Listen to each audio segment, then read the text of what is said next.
Aptly बंद हो गया था टेक्निकल इश्यूज़ की वजह से, मुझे वो फिर दोबारा से रिकॉर्ड करना पड़ रहा है। चलिए स्टार्ट करते हैं। हम थे उत्तर प्रदेश गवर्नमेंट के द्वारा जो स्टेप्स लिए गए हैं टूरिज़्म को बूस्ट करने के लिए, उसके बारे में जान रहे थे। थोड़ा सा जानते हैं उसके बारे में, कौन सी स्कीम है, उत्तर प्रदेश गवर्नमेंट ने क्या क्या स्टेप्स लिए हैं टूरिज़्म को बूस्ट करने के लिए, उसके बारे में देखते हैं। ठीक है ना। Improving law and order situation, law and order की सिचुएशन को इम्प्रूव किया है।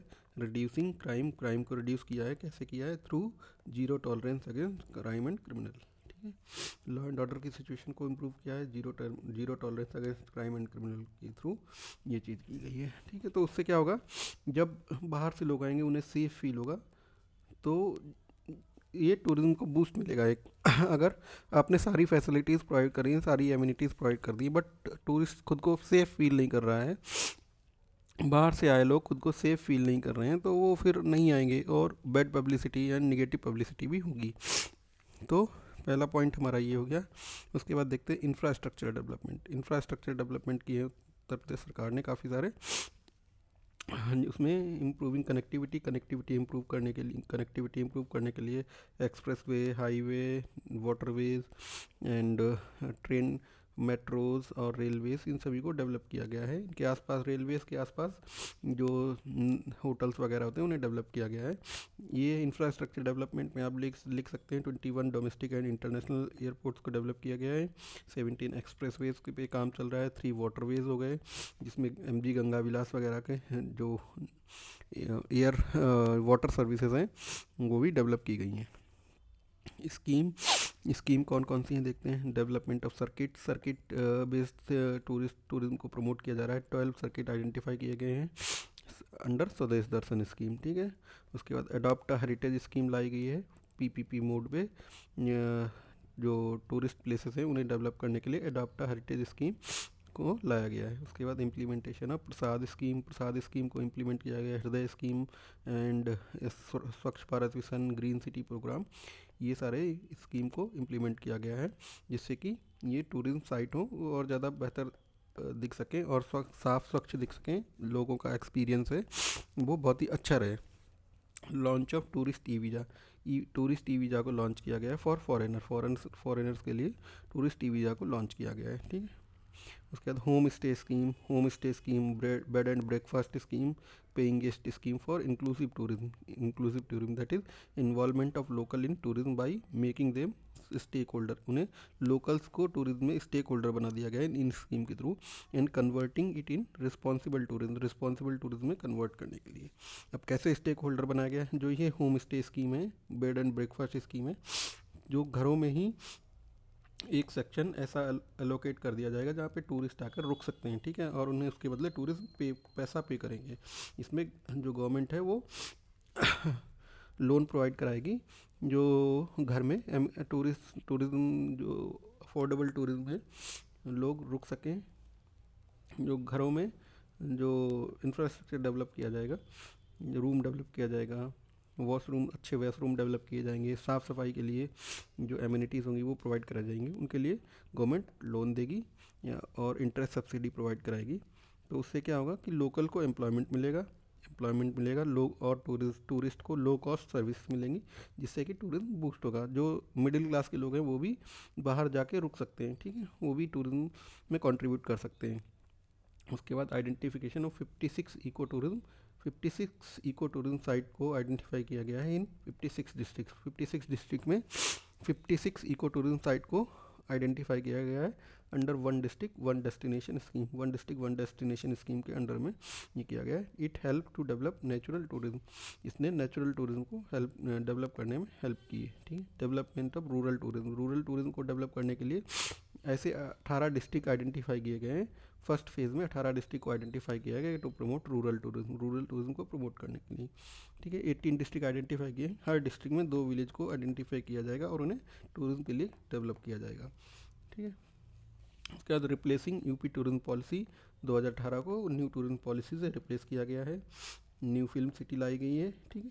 न्यू फिल्म सिटी लाएगी कि बाहर से लोग आके यहाँ पे फिल्म की शूटिंग कर सकें। तो ये भी टूरिज्म को एक बूस्ट मिलेगा इससे।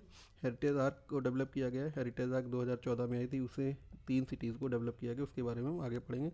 थीमेटिक बेस्ड टूरिज्म को लाया गया है, थीम बेस्ड टूरिज्म को प्रमोट किया जा रहा है। Promotion of UP tourism through social media, जो यूपी का टूरिज्म है उसे सोशल मीडिया के से प्रमोट किया जा रहा है। मेट्रोज एंड ट्रेन में एडवर्टीजमेंट दिए जा रहे हैं, मेट्रोज एंड ट्रेन में एडवर्टीजमेंट दिए जा रहे हैं। फोकस टूरिज्म डेस्टिनेशन का डेवलप किया जा रहा है, जो फोकस टूरिज्म डेस्टिनेशन प्लेस हैं उन्हें डेवलप किया जा रहा है डिस्कवर योर रूट स्कीम के तहत, ठीक है ना। आगे बढ़ते हैं। बजटरी सपोर्ट दिया जा रहा है।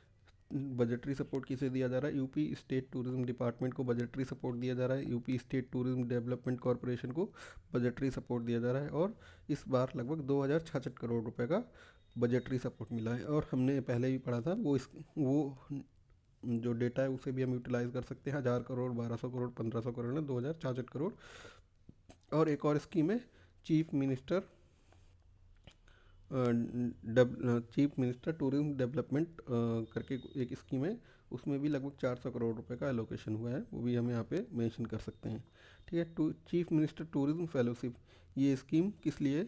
ऑफरिंग है monthly stipend of 40,000 to graduates under 40, ठीक है ना, graduate under 40 for research and development, ठीक है ना। Chief minister tourism fellowship scheme है, वो लगभग 40,000 रुपये मंथली स्टाइपेंड ग्रेजुएट्स को देती है अंडर 40, जो 40 के हैं और ऐसे ग्रेजुएट जो इस स्कीम को अंडर सेलेक्ट हुए हैं, 40,000 रुपये देगी। और ये 1+1 ईयर के लिए है, 1 साल के लिए है, 1 साल के लिए इसे फर्दर एक्सटेंड किया जा सकता है। इसके अंडर में लगभग 25 स्टूडेंट ऑलरेडी सेलेक्ट किए गए हैं, 25 स्कॉलर्स सेलेक्ट किए गए हैं। इनका काम क्या होगा? वो टूरिज्म में रिसर्च एंड डेवलपमेंट करेंगे। और कैसे करेंगे? दूसरे स्टेट की पॉलिसीज़, दूसरे स्टेट में जाएंगे, घूमेंगे फिरेंगे, टूरिज्म को अनुभव करेंगे और उत्तर प्रदेश उनकी पॉलिसीज़ को स्टडी करेंगे।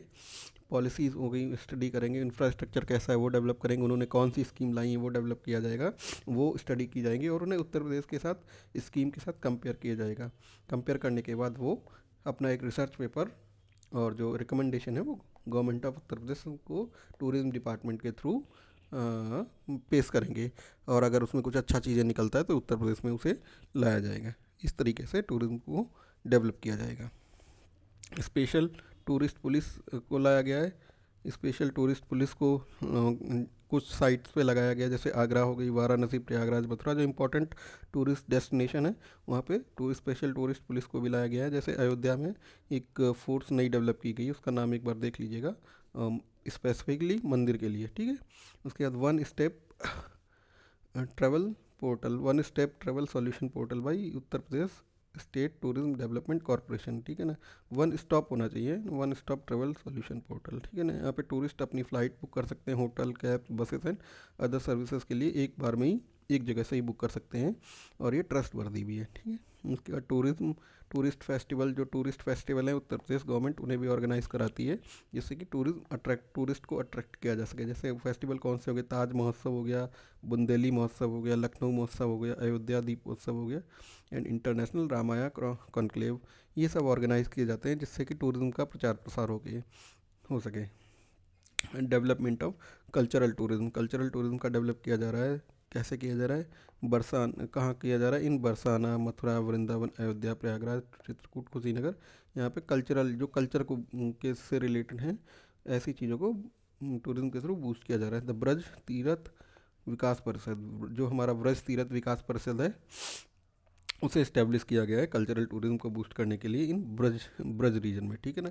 ब्रज रीजन में कल्चरल टूरिज्म को बूस्ट करने के लिए ब्रज तीर्थ विकास परिषद को डेवलप किया गया है। वो यहाँ पे एम्यूनिटीज़ डेवलप करेगा, जो टेंजिबल एंड इंटेंजिबल साइड चीज़ें हैं उनके मेंटेनेंस वगैरह के लिए भी ध्यान देगा और जो फिज़िकल इंफ्रास्ट्रक्चर है उसे भी डेवलप करेगा।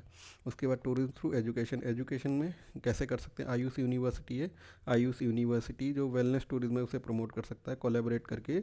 जो नेचुरल एंड इको टूरिज्म है उसमें इंटीग्रेटेड तरीके से प्रोडक्ट बना के बेच सकते हैं with the help of Ayush tourism, ठीक है ना। कुशीनगर में जो एग्रीकल्चर यूनिवर्सिटी बनी है वो भी जो टूरिज्म को बूस्ट करने के लिए हेल्पफुल है, ठीक है। उसके बाद इश्यूज़ क्या हैं टूरिज्म में? Issues related to tourism in Uttar Pradesh में कौन कौन से इश्यूज़ हैं टूरिज्म से रिलेटेड वो देखते हैं।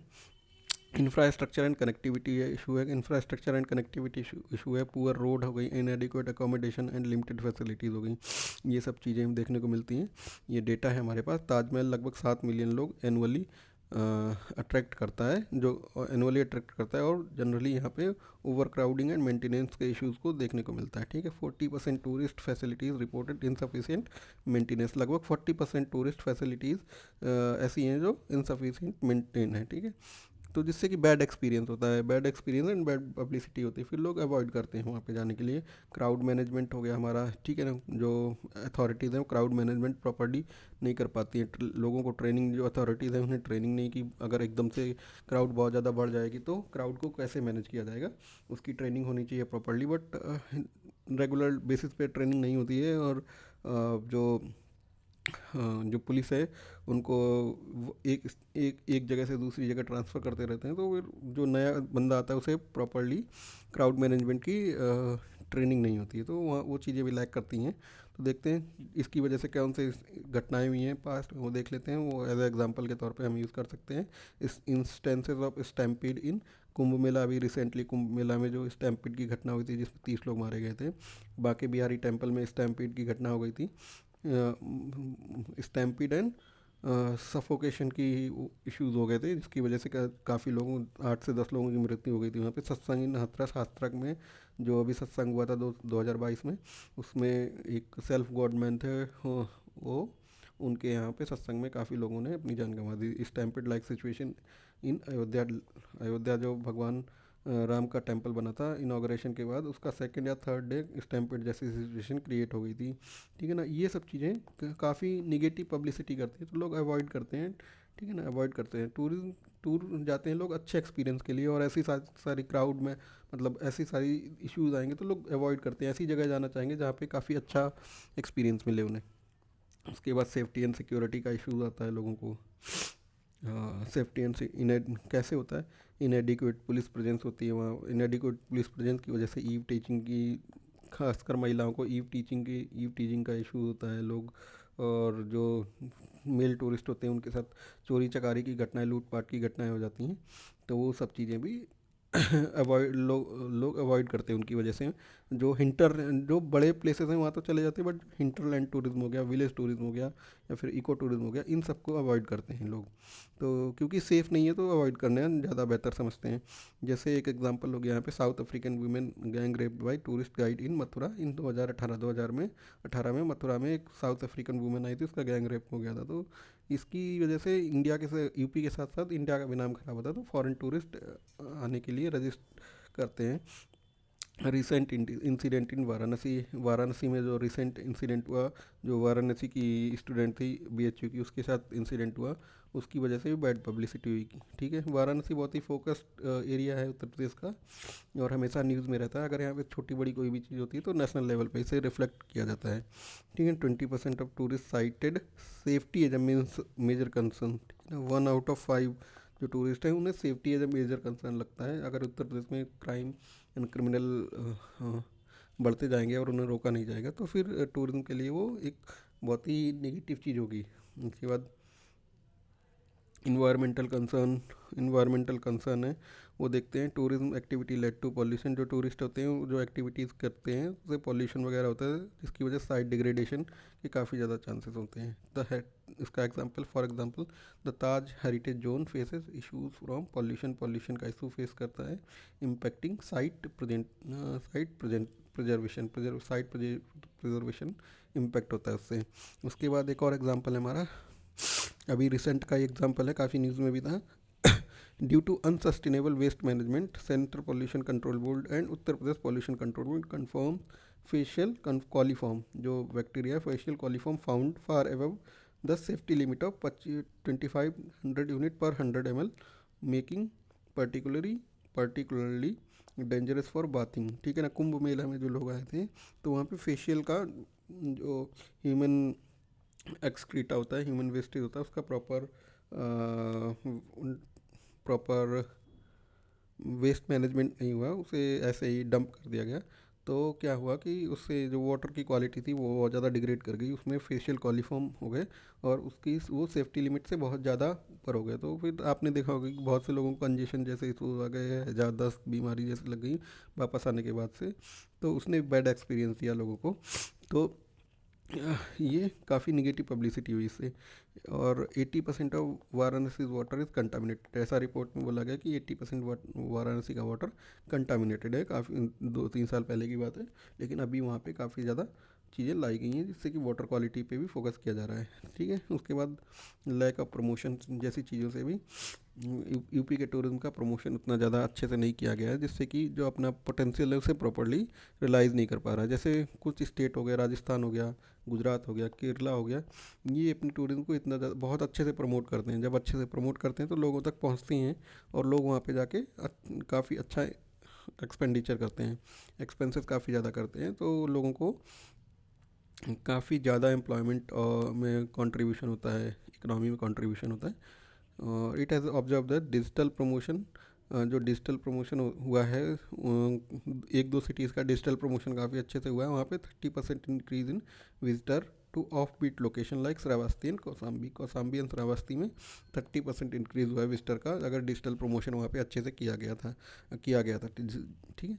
Lack of skilled work force, Uttar Pradesh में lack of skilled work force in tourism and hospitality sector में थोड़ा सा ये इसका इश्यूज भी आता है। ठीक है ना, टूर गाइड नहीं है properly, workforce is largely unorganise, जो वर्क फोर्स है वो लार्जली अनऑर्गेनाइज्ड है, जिसकी वजह से स्किल्ड वर्क फोर्स नहीं है। ठीक है ना, उसकी वजह से नो स्टैंडर्ड सर्विसेज प्राइस, कोई स्टैंडर्ड सर्विस प्राइसेस नहीं है, स्किल्ड वर्क फोर्स नहीं है, अनऑर्गेनाइज्ड है मोस्टली ये sector. Led to bad experience in of tourist को काफ़ी एक्सपीरियंस अच्छा नहीं रहता कई बार, जिससे कि नेगेटिव पब्लिसिटी होती है। In one report 60% of tourism business struggles to find qualified staff. ठीक है ना, 60% टूरिज्म बिजनेस क्वालिफाइड स्टाफ के लिए स्ट्रगल करता है। उसके बाद हमारी मार्केट डेफिशिएंसी आ गई। मार्केट डेफिशिएंसी में क्या होगा, emerging tourism sector lack effective marketing strategy. जो इमर्जिंग टूरिज्म हो गया, जैसे इको टूरिज्म हो गया, विलेज टूरिज्म हो गया, कलररी टूरिज्म हो गया, मेडिकल एंड वेलनेस टूरिज्म हो गया, एग्रीकल्चर टूरिज्म हो गया, ये जो होंगे यहाँ पे इफ़ेक्टिव मार्केटिंग की बहुत ज़्यादा कमी देखी गई है। इफ़ेक्टिव मार्केटिंग के साथ साथ यहाँ पे टेक्नोलॉजिकल इंटरवेंशन को भी काफ़ी कम देखा गया है। ठीक है ना, तो अगर हम टेक्नोलॉजिकल इंटरवेंशन करके और मार्केट इनके जो प्रमोशन है वो काफ़ी अच्छा करके यहाँ पे हम टूरिस्ट को ला सकते हैं। ठीक है, recent survey shows 50% of potential tourist are unaware of Uttar Pradesh wellness and eco tourism offering. ठीक है ना, 50% जो पोटेंशियल टूरिस्ट हो सकते हैं उन्हें उत्तर प्रदेश के वेलनेस एंड इको टूरिज्म के बारे में पता ही नहीं है।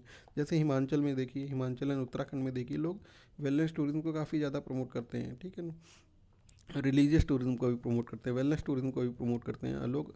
आयुष एंड योगा के लिए वहाँ पे जाके स्पेसिफिकली, मतलब स्पेसिफिकली 10 दिन बैठ के काम करते हैं जाके। ठीक है, उसके बाद सीजनल वेरिएशन उत्तर प्रदेश में देखा जाता है। UP experience seasonal fluctuation, seasonal fluctuation होता है, इसकी वजह से leading to underutilisation of resources का अंडर यूटिलाइजेशन होता है। यहाँ पे अनएम्प्लॉयमेंट एंड अंडर एम्प्लॉयमेंट और हिडन एम्प्लॉयमेंट जैसी चीज़ें देखने को मिलती हैं। Tourist footfall can drop by 70%, जो टूरिस्ट का फुटबॉल है वो 70% से ड्रॉप हो जाता है ऑफ पीक सीजन में। ठीक है ना, जो रिसोर्सेज हैं वो प्रॉपरली यूटिलाइज नहीं होते हैं, तो ये भी एक बहुत बड़ा इशू रहा है। तो गवर्नमेंट ऑफ उत्तर प्रदेश है, लोकल जो गवर्नमेंट ऑफ उत्तर प्रदेश के साथ साथ अदर स्टेक होल्डर को ये फोकस करना चाहिए कि ऐसे टूरिज्म डेस्टिनेशन डेवलप करने चाहिए जो राउंड द ईयर लोगों को एम्प्लॉयमेंट प्रोवाइड करा सके, राउंड द ईयर लोगों को जो रिसोर्सेज हैं उनका प्रॉपरली यूटिलाइजेशन हो सके।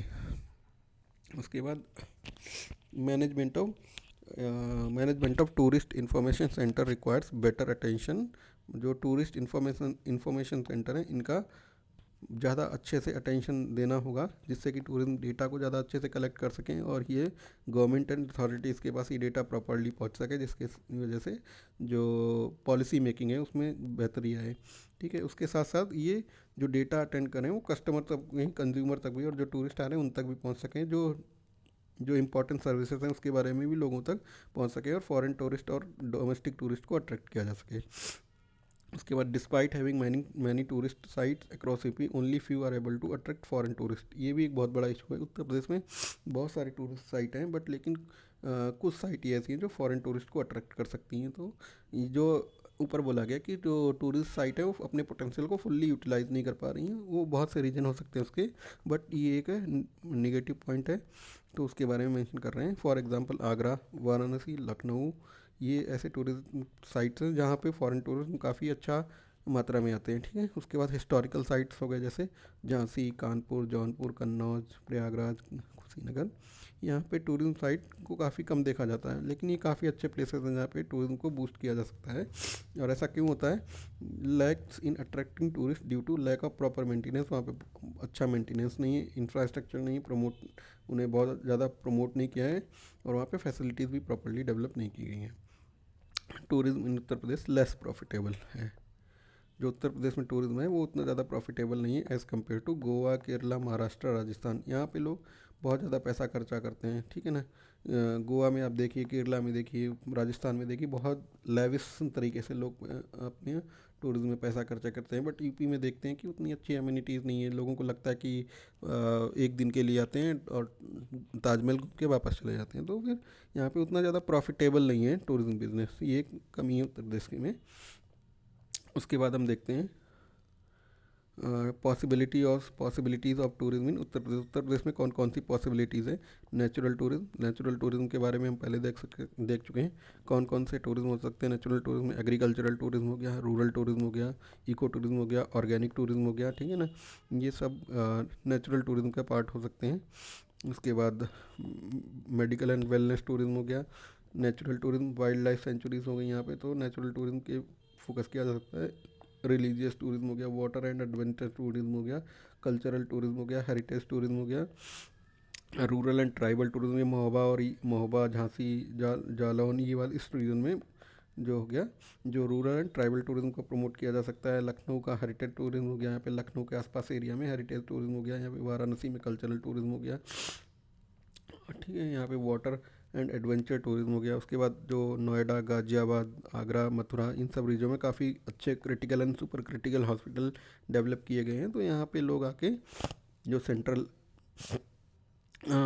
एशिया हो गया, अफ़गानिस्तान हो गया, अफ्रीका हो गया, यहाँ से लोग आके अपना जो इलाज कराते हैं वो क्योंकि काफ़ी अफोर्डेबल और चीप मेडिकल फैसिलिटीज़ यहाँ पे प्रोवाइड कराई जा रही हैं। तो फिर ये इसे भी एक जो टूरिज़्म के तौर पे देखा जा सकता है। माइस टूरिज़्म हो गया, ठीक है ना, मीटिंग्स हो गए, मीटिंग कन्वेंशन आदि हो गई।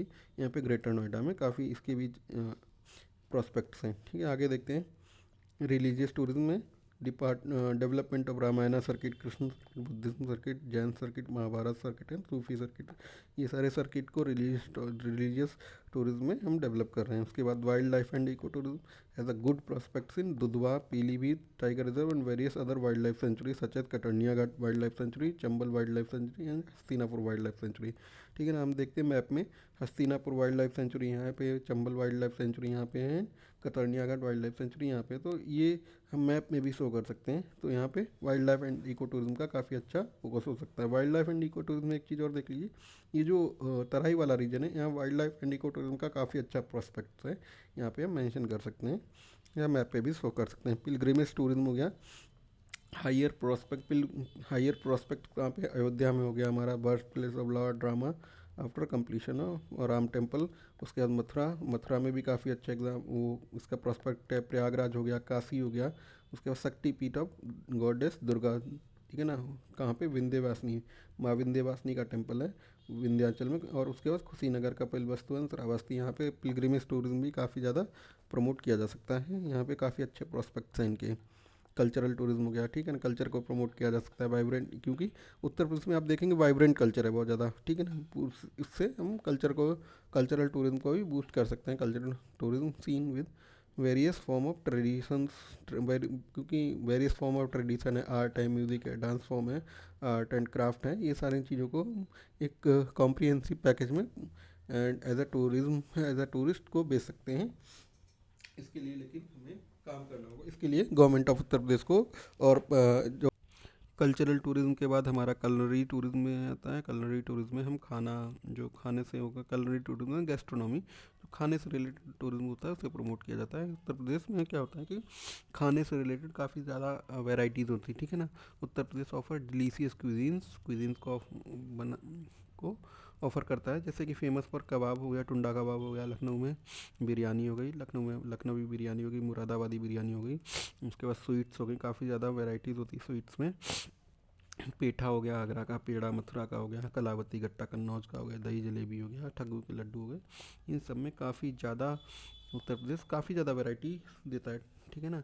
ईस्टर्न साइड पे जाओगे तो आपको ठेकुआ वगैरह मिल जाएगा, कैसे बनाते हैं, कैसे उसको उसे और एज अ टूरिज्म में कैसे हम प्रमोट कर सकते हैं, उसका प्रमोशन किया जा सकता है थ्रू डिजिटल मार्केटिंग के थ्रू प्रमोशन किया जा सकता है। फूड ब्लॉगर जो होते हैं वो भी काफ़ी ज़्यादा इसमें हेल्प कर सकते हैं। प्रमोटिंग वे इंक्लूड फूड टूर्स, उनमें फूड टूर्स कराए जा सकते हैं, कुकिंग वर्कशॉप कराई जा सकती हैं, ट्रेडिशनल फूड जो कल्चर है उसे प्रमोट किया जा सकता है इसके थ्रू, ठीक है।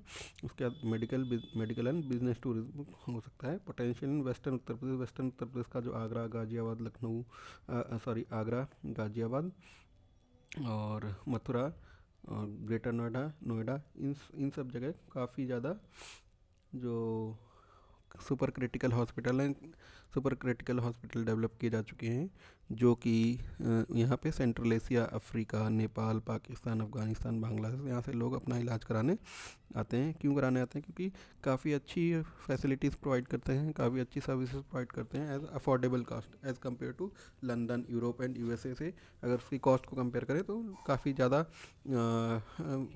काफ़ी मतलब बहुत ज़्यादा कॉस्ट में वेरिएशन रहते हैं। इंडिया में काफ़ी चीप सर्विसेज रहती हैं और काफ़ी क्वालिटी की सर्विसेज रहती हैं, ठीक है। तो ग्रेटर नोएडा हो गया, Noida, Ghaziabad and the vicinity areas है develop super critical hospital like Apollo Fortis, Max hospital हो गया, जेपीज के हॉस्पिटल हो गए। ये काफ़ी अच्छी सर्विसेज प्रोवाइड कराते हैं। तो हम medical to and wellness tourism में भी इसे कन्वर्ट कर सकते हैं। उसके बाद integrating wellness and spiritual and wellness tourism को इंटीग्रेट कर सकते हैं। प्रमोट कैसे कर सकते हैं? Wellness and yoga tourism and ayurvedic treatment, ठीक है, इन सबको प्रमोट किया जा सकता है। Integrating wellness tourism and spiritual tourism को इंटीग्रेट कर सकते हैं। The state aims to develop centres in spiritual areas like Sarnath, Varanasi and Mathura. यहाँ पे स्पिरिचुअल टूरिज्म को सेंटर्स डेवलप किए जा सकते हैं, ठीक है। उसके बाद माइस क्या होता है? Meetings, incentives, conference and exhibition, ठीक है ना। माइस टूरिज्म होता है तो लोग मीटिंग अटेंड करने आते हैं, कॉन्फ्रेंस अटेंड करते आते हैं, तो भी वो टूरिज्म की डेफिनेशन के अकॉर्डिंग फिट बैठते हैं। Can be promoted in area like greater Noida में कन्वेंशन सेंटर बने हुए हैं, आगरा, गाजियाबाद, लखनऊ, यहाँ पे माइस टूरिज्म को प्रमोट किया जा सकता है by constructing state of the art convention centre. जो कन्वेंशन सेंटर होते हैं, जैसे जियो कन्वेंशन सेंटर है, वो बहुत बड़ा सा है, प्रगति मैदान हो गया, वैसे ग्रेटर नोएडा में भी बनाए जा सकते हैं और यहाँ पे माइस टूरिज्म को प्रमोट किया जा सकता है। उसके बाद वेडिंग वेन्यू टूरिज्म, आजकल आपने देखा होगा कि लोग डेस्टिनेशन वेडिंग पे काफ़ी ज़्यादा फोकस करते हैं, जिनके पास पैसा अच्छा खासा होता है वो डेस्टिनेशन वेडिंग कर रहे हैं। तो उत्तर प्रदेश में भी ऐसे सेंटर डेवलप किए जा सकते हैं जो कि डेस्टिनेशन वेडिंग के लिए बिल्कुल फिट हो। जैसे हमारा आगरा हो गया, आगरा का ताजमहल के पीछे वाले एरियाज़ को वेडिंग डेस्टिनेशन टूरिज्म के तौर पर प्रमोट किया जा सकता है। लखनऊ में हो गया, जिन्हें हिस्टोरिकल प्लेसेस पसंद है वहाँ पे डेस्टिनेशन वेडिंग कर सकते हैं। जौनपुर हो गया, ठीक है ना, वाराणसी हो गया, ये सारी जगह डेस्टिनेशन वेडिंग के तौर पे भी यूटिलाइज़ की जा सकती हैं और उन्हें टूरिज्म में कन्वर्ट किया जा सकता है। उसके बाद डेवलपमेंट ऑफ मेगा सर्किट, जो सर्किट बेस्ड टूरिज्म है उसे भी प्रमोट किया जा सकता है। न्यू टूरिज्म पॉलिसी ने 12 सर्किट आइडेंटिफाई किए हैं, सच एज रामायण सर्किट हो गया, कृष्ण सर्किट हो गया, बुद्धिस्ट सर्किट हो गया, शक्तिपीठ सर्किट हो गया। उसके बाद महाभारत सर्किट हो गया, सूफी सर्किट हो गया, Jain circuit, Bundelkhand circuit, Swatantrata Sangram circuit, craft circuit, wild and eco tourism circuit. इसके बारे में आपको बुक में दिया है और मैं भी एक PDF में आपको प्रोवाइड करा दूंगा सारे सर्किट के बारे में डिटेल, तो आप उससे पढ़ लीजिएगा, ठीक है। उसके बाद हमारा हेरिटेज आर्क, ये इंपॉर्टेंट है, लास्ट 2 बार आ चुका है, शायद इस बार भी पूछ लें, बट आप अगर टूरिज्म से रिलेटेड आता है उत्तर प्रदेश में तो आप हेरिटेज आर्क का मेंशन करेंगे ही करेंगे।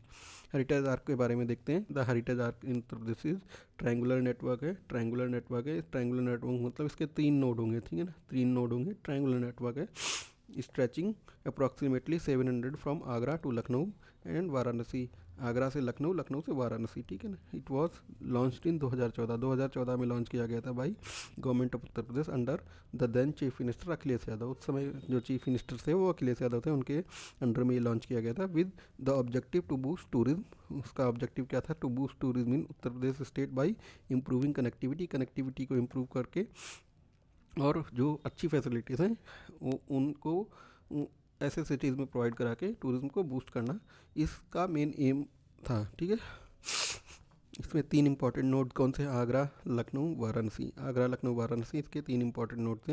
And other cities in the vicinity, ठीक है ना। जैसे देवा शरीफ हो गया, वो लखनऊ के आसपास है, तो बाराबंकी में देवा शरीफ है, उसे भी लखनऊ के आसपास ही है, तो उसे भी इसमें इंटीग्रेट किया जा सकता है। जो लखनऊ के आगरा के आसपास सिटीज़ हैं उनसे हर नोड में इंटीग्रेट किया जाएगा। जो जैसे हमारा इसमें क्या हो गया, इस सिटीज़ के आसपास में जो भी आसपास टूरिस्ट सेंटर है उसे इसमें इंटीग्रेट कर दिया जाएगा। इसके आसपास जो टूरिज्म सेंटर है उसे इंटीग्रेट कर दिया जाएगा। वाराणसी के आसपास जो टूरिज्म सेंटर है उसे इसमें इंटीग्रेट किया जाएगा। तो ऐसी फैसिलिटीज़ डेवलप की जाएंगी कि इस एरिया में पूरा टूरिज्म का एक रोड मैप बन जाए, और एक कल्चरल लोगों में चीज़ आ जाए कि यहाँ से अगर आगरा आए हैं तो ये पूरा घूम के ही जाना है, ठीक है। तो ऐसे डेवलप किया गया था। उसके बाद देखते हैं the development of the heritage act involves establishment of development authority. इसमें डेवलपमेंट अथॉरिटी को बनाया गया है connecting the Taj Mahal to Yamuna expressway. Taj Mahal से यमुना एक्सप्रेसवे को कनेक्ट कर दिया जिससे ट्रैवल ईजी रहे। इंट्रोडक्शन ऑफ ऑनलाइन टिकटिंग को इंट्रोड्यूस किया गया टू एनहेंस विजिटर एक्सपीरियंस से अच्छा रहे।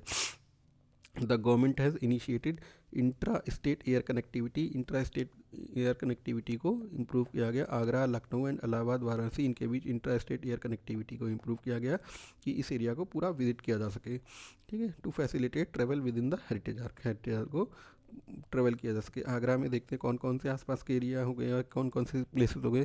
ताजमहल, फतेहपुर सीकरी, आगरा फोर्ट, मेहताब बाग, इमारतुद्दौला टॉम, ठीक है। और भी आसपास जो सिटीज़ होंगे, मथुरा इसमें ही इंटीग्रेट हो गए। आप देखेंगे आगरा, मथुरा ये सारी चीज़ें इंटीग्रेट होंगी इसी हेरिटेज एक्ट में। इस हेरिटेज एक्ट से जो आसपास के एरियाज हैं इन्हें रीच आउट करने के लिए ट्राई किया जा सकता है। लखनऊ में देख लीजिए ब्रिटिश रेजिडेंसी, बड़ा इमामबाड़ा, छोटा इमामबाड़ा, रूमी दरवाज़ा, क्लॉक टावर। उसके बाद वाराणसी में देखेंगे ITBHU, जो काशी विश्वनाथ टेम्पल हो गया, मणिकर्णिका घाट हो गया, सारनाथ हो गया, बुद्धिस्ट साइट हो गया। इन सबको इंटीग्रेट किया गया है, ठीक है। Approximately 450 crore rupees have been allocated, जो लगभग 450 करोड़ यहाँ पे कर दी, हैड बीन एलोकेटेड। 450 करोड़ रुपए इस प्रोजेक्ट के अंडर में किया गया था पहले, और अभी भी दिया जा रहा है for infrastructure development, tourism marketing in international national campaign, ठीक है ना। मार्केटिंग के लिए पैसा दिया जा रहा है। उसके बाद Uttar Pradesh state tourism development corporation provide tourist transportation service, ठीक है ना। ट्रांसपोर्टेशन सर्विस UPSTDC प्रोवाइड कराता है। And online ticket booking facilities provide कराता है in as a integrated product and tour packages, ठीक है ना। तो एज अ इंटीग्रेटेड प्रोडक्ट मतलब इन तीनों का अगर आपको घूमना है तो यहाँ से ये ऐसी पैकेज आपको प्रोवाइड करेंगे कि आप पूरा घूम सकते हैं। उसके बाद promotion through participation in world travel market London, इसका प्रमोशन किया जाएगा तो हेरिटेज का travel market London, ITB Berlin वगैरह में। उसके बाद UP गवर्नमेंट ऑर्गेनाइज कराती है ताज महोत्सव, लखनऊ महोत्सव, गंगा महोत्सव, दीपोत्सव इन अयोध्या फॉर प्रमोटिंग हेरिटेज को प्रमोट करने के लिए, ठीक है। उसके बाद हेरिटेज आके जब well plan tourism initiative that enhance UP की कल्चरल एंड हिस्टोरिकल अपील को इनहेंस करता है विद इम्प्रूवमेंट इन कनेक्टिविटी को इम्प्रूव करता है, इंफ्रास्ट्रक्चर एंड प्रमोशनल एफर्ट के थ्रू, ठीक है ना। It has significantly boosted tourism in the state, ठीक है ना। ये इसका एक कंक्लूजन हो सकता है, अच्छा कंक्लूजन है। थोड़ा सा 1-2 बार पढ़ लेंगे तो आपको वहाँ पे बहुत सोचने की ज़रूरत नहीं पड़ेगी। उसके बाद इको टूरिज्म के बारे में देखते हैं। उत्तर प्रदेश में इको टूरिज्म के बारे में देखते हैं। इको टूरिज्म होता क्या है वो देखते हैं पहले। Eco tourism is also known as ecological tourism, इसे इकोलॉजिकल टूरिज्म भी बोलते हैं। It has develop as a mode of tourism to support the environment को सपोर्ट करने के लिए है, एंड द लोकल पॉपुलेशन, वहाँ की जो लोकल पॉपुलेशन है उसे भी सपोर्ट किया जा सकता है। It involve responsible travel to natural environment, जो नेचर का इन्वायरमेंट है वहाँ पर रिस्पॉन्सिबिलिटी ट्रेवल करना है, जो नेचुरल इन्वायरमेंट है वहाँ पे जाके, ठीक है। Uttar Pradesh has vast possibilities, Uttar Pradesh में बहुत ज़्यादा पॉसिबिलिटीज़ हैं for eco tourism, eco tourism की बहुत ज़्यादा पॉसिबिलिटीज़ हैं। जैसे उत्तर प्रदेश में लगभग 16,620 स्क्वायर किलोमीटर फॉरेस्ट एरिया है। उसके बाद state is home to beautiful landscape, यहाँ पे बहुत ज़्यादा लैंडस्केप, बहुत अच्छा ब्यूटीफुल लैंडस्केप है। फॉरेस्ट एरियाज हैं, मियंडरिंग रिवर्स है, रिवर्स भी बहुत अच्छा विहंगम दृश्य बनाती हैं, वाटरफॉल्स हैं, and large number of endangered bird and animal, ठीक है ना, large number endangered bird and animal है जो कि और कहीं नहीं देखे जा सकते, यहाँ पे लोकल लेवल पे ही देखे जा सकते हैं, ठीक है। इट हैज़ 1 नेशनल पार्क, एक नेशनल पार्क है, 11 वाइल्ड लाइफ सेंचुरी हैं, 24 बर्ड सेंचुरी हैं, 10 Ramsar site and 4 tiger reserve हैं, ठीक है।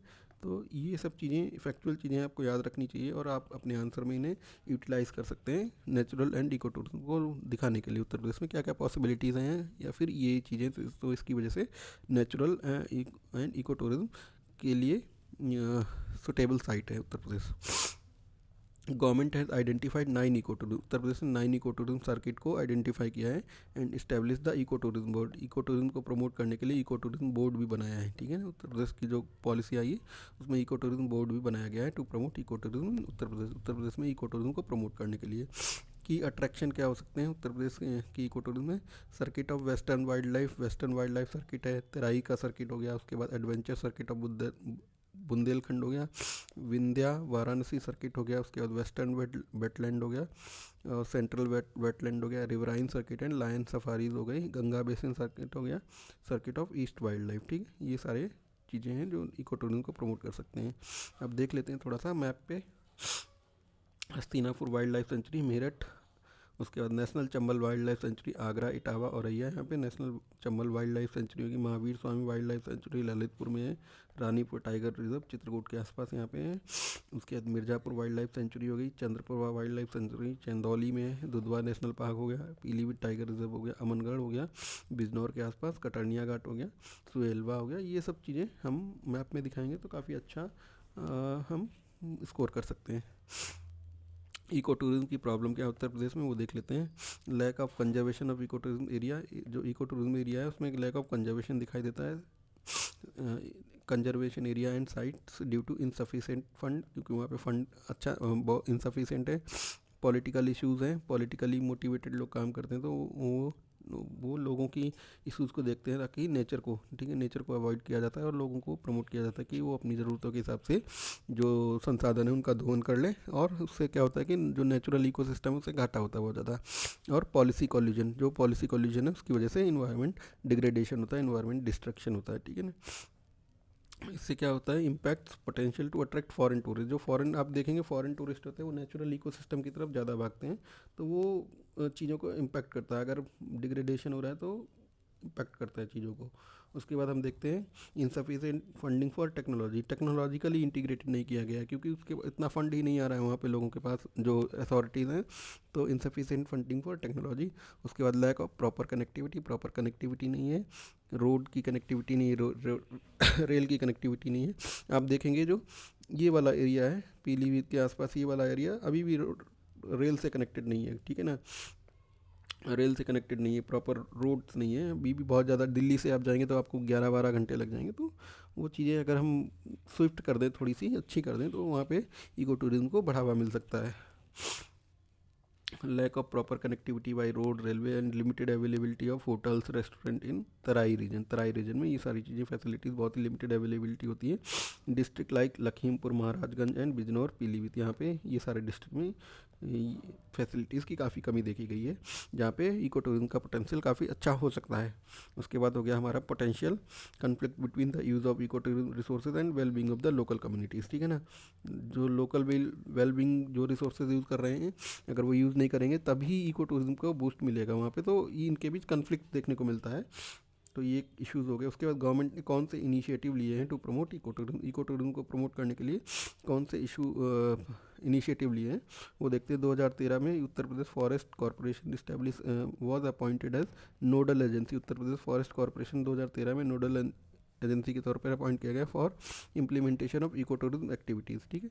उसके बाद launch of sites by Uttar Pradesh government as ecotourism.com की साइट को लॉन्च किया गया in 2015 to promote eco tourism को प्रमोट करने के लिए।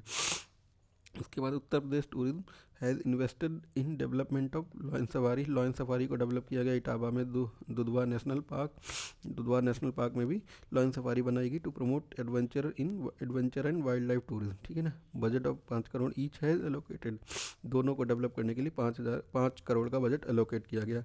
साइट डेवलप की गई, 5 करोड़ का बजट लॉयन सफारी के लिए बनाया गया। उसके बाद फॉरेस्ट कॉरपोरेशन बनाया गया। एक और चीज़ हम लिख सकते हैं, इको टूरिज्म बोर्ड का बनाया गया, इको टूरिज्म बोर्ड भी ऊपर बनाया गया था। उसके बाद वन महोत्सव जैसी चीज़ें बनाई गई उत्तर प्रदेश में। एक पेड़ माँ के नाम हो गया। उसके बाद मित्र वन हो गया, पेड़ लगाओ पेड़ बचाओ जन अभियान मनाया गया। उसके बाद लगभग हर ईयर 30 से 35 करोड़ की प्लांटेशन की जाती है उत्तर प्रदेश में। तो ये भी ग्रीनरी को मेंटेन करने के लिए काफ़ी ज़्यादा इंपॉर्टेंट है। अगर ग्रीनरी मेंटेन रहेगी, बाहर जंगल के बाहर पेड़ लगते रहेंगे और कटते रहेंगे तो जंगल के पेड़ हमेशा बचे रहेंगे, क्योंकि जो बाहर की ज़रूरतें हैं वो इनसे पूरी हो रही, बाहर के पेड़ों से ज़रूरतें पूरी हो जाएंगी तो पेड़ जंगल के वो बचते रहेंगे।